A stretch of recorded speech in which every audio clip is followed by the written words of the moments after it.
Hi అందరికీ. అయితే ఈరోజు నేను న్యూస్ పేపర్ చదువుతుంటే ఒక ఆర్టికల్ వచ్చింది. దాని గురించి ఈరోజు నేను మాట్లాడబోతున్నా. ఏంటంటే article, India needs more women judges in the supreme court.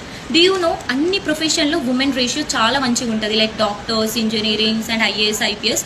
But ఎప్పుడైతే జ్యుడిషియల్ విషయానికి వస్తామో చాలా అంటే చాలా తక్కువ ఉంటుంది రేషియో.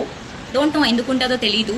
అయితే నార్మల్గా స్టాటిస్టిక్స్ ప్రకారం చూస్తే 1947 నుంచి till now total number of judges 250+ ఉంటే దాంట్లో లైక్ లిటరలీ 11 మందే ఉండే జడ్జెస్, ఉమెన్ జడ్జెస్ సుప్రీంకోర్టులో.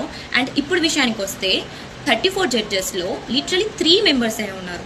అంటే మీకు అర్థమైపోతుంది రేషియో ఎంత తక్కువ అంటే అంత తక్కువ రేషియో. సో అందుకే నాకు తెలిసి లా చేద్దాం, ఎప్పుడైతే ఒక అమ్మాయి లా చేస్తుంది అని అంటారో సొసైటీ అందుకే యాక్సెప్ట్ చేయదనుకుంటా.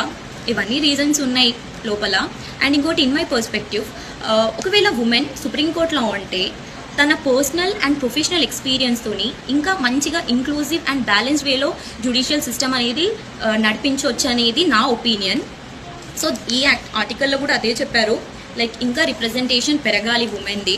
ఎందుకంటే ఇంకా చాలామంది అమ్మాయిలు ఎవరైతే ఉమెన్ ఉన్నారో, లేకపోతే ఎవరైతే లా యాజ్ ఏ కెరియర్గా చూస్ చేద్దాం అనుకుంటున్నారో, ఒకవేళ రిప్రజెంటేషన్ హైకోర్టు కావచ్చు, సుప్రీంకోర్టు కావచ్చు, దాంట్లో పెరిగితే ఇంకా చాలామంది ముందుకు వస్తారు అనేది నా పర్స్పెక్టివ్లో.